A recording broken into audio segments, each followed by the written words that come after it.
कटे मिटे सब पीरा, जो सुमेरे हनुमंत बलबीरा।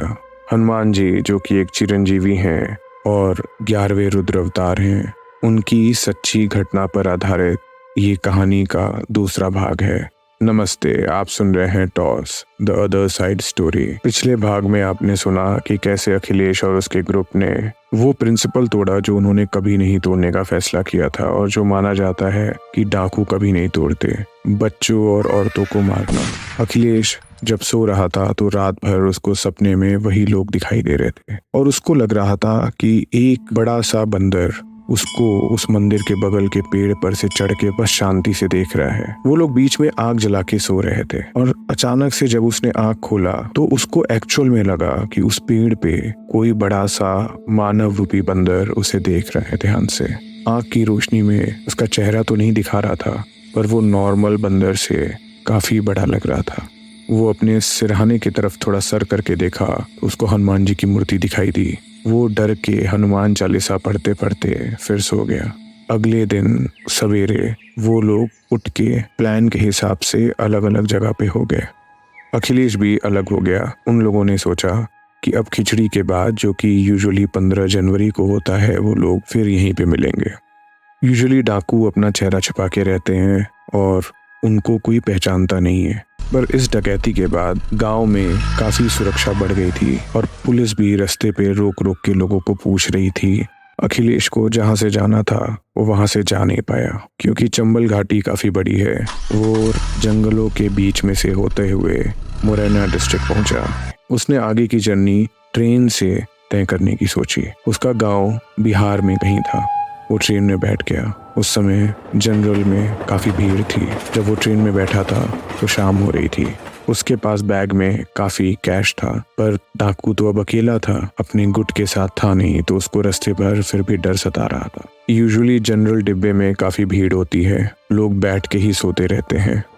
शाम को खाना वगैरह खाने के बाद उस भरे बोगी में अखिलेश अपने बस्ते को अपनी सीने से दबा के एक सीट पे बैठ जाता है और किसी तरीके से जगे रहने की कोशिश करता है। उसका मानना था कि किसी तरीके से 1 से 1.5 दिन जग जाए तो वो सीधे अपने गांव में पहुंचेगा और काफी रिलैक्स हो जाएगा। जैसे ही आंख बंद होती, उसको वो बारात में सबके चीखने चिल्लाने की आवाज आती। उसको वो दुल्हन दिखाई देती जिसको उसने गोली मारी थी। उसको वो बच्चे दिखाई देते जिसको उसने नहीं बख्शा था। पता नहीं क्या हुआ कि अखिलेश के अंदर से दुख फटना शुरू हो गया और वो रोना शुरू कर दिया। उसको पता नहीं कहां से ये एहसास हुआ, उसने एक काफी बड़ा पाप कर दिया है। तब तक ट्रेन झटके से रुकती है और उसकी तंत्रा टूटती है। वो स्टेशन रात के 2 बजे आया था, इसलिए उतरने वाला कोई नहीं रहता है। बोगी की खिड़कियां हर जगह से बंद थी क्योंकि काफी ठंड थी। सुरसुराते हुए ठंड की आवाज आ रही थी और धीरे धीरे ट्रेन झटके से फिर चलना शुरू करती है। अखिलेश को अचानक से दिखता है कि उसके दाहिने तरफ एक आदमी आके बैठता है। अखिलेश उसके चेहरे की तरफ देखता है तो काफी शांत मुस्कुराता हुआ चेहरा दिखता है उसको। चेहरे पे दाढ़ी और मूंछ काफी बड़ी हुई थी। उसको लगता था कि वो कोई साधु है। अखिलेश ने जैसे ही उनकी तरफ देखा, वो अखिलेश को भी देख रहे थे मुस्कुराते हुए। उनको देखते ही अखिलेश के अंदर लगा कि कोई दुख का बांध टूट गया है और अखिलेश अपने आप रोना शुरू कर दिया। वो अखिलेश के सर पे हाथ फेरते हैं। अखिलेश उनको देखकर तुरंत भावविभोर हो जाता है और अपनी पूरी कहानी बताता है। उसको किसी बात का डर नहीं था। उनसे मिलने के बाद उसके अंदर का सब डर खत्म हो गया था। वो अखिलेश की पूरी बात ध्यान से सुन रहे थे। जब अखिलेश उनको अपनी बातें बता रहा था, ट्रेन में सब सो रहे थे। ट्रेन धीरे धीरे चल रही थी। अखिलेश ने उनको बताया उसने काफी लोगों की हत्याएं की हैं, कैसे वो कितना खूंखार डाकू है जिसको आजकल पुलिस हर जगह ढूंढ रही है। अखिलेश को वो देखकर बोले कि अगर तुम्हें अपने कष्ट का निवारण पाना है तो राम जी के शरण में आ जाओ। और ये कह के वो वहां से उठ के जाने लगे। जब वो खड़े हुए तो अखिलेश ने देखा कि वो काफी लंबे से थे। वैसी आकृति उसने कभी देखी नहीं थी और वो उठ के वापस जाना शुरू कर दिए। अखिलेश बोगी के दूसरे कंपार्टमेंट में बैठा था।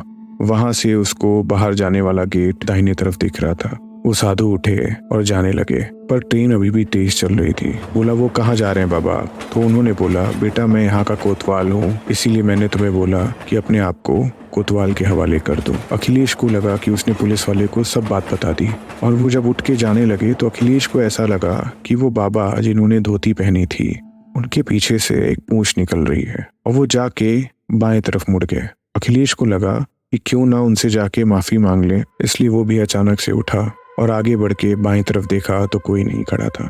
उसको लगा वो शायद आगे वाले बोगी में चले गए हैं। जैसे ही बढ़ा उसने देखा आगे कोई बोगी है ही नहीं। उसको समझ में आ गया कि उसको हनुमान जी ने दर्शन दे ही दिए हैं। और जब तक उसको कुछ समझ में आता ट्रेन धीरे होना शुरू हो गई और जिस स्टेशन पे रुकी दरवाजे के बाहर अखिलेश ने देखा तो एक छोटा सा बल्ब जल रहा था और उसके नीचे लिखा था अयोध्या।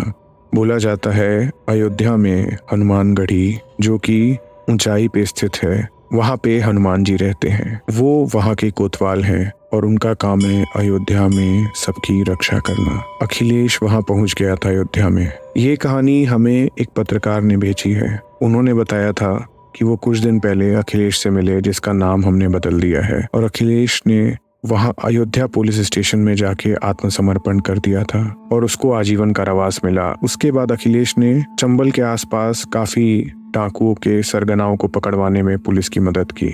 जिस जेल में अखिलेश रहता है वहां का मुख्य पुजारी बन गया। अब उसका काम है राम जी के शरण में रहकर हनुमान जी का गुणगान करना। अगर आपके जीवन में कोई कष्ट है तो हनुमान जी आपको देख रहे हैं। हमारे डिस्क्रिप्शन में दिए हुए लिंक में आप चाहें तो अपनी स्टोरीज हमें शेयर कर सकते हैं। स्पॉटिफाई का भी लिंक डिस्क्रिप्शन में दिया गया है। यहाँ तक सुनने के लिए धन्यवाद। आप सुन रहे थे toss the other side story. नमस्ते।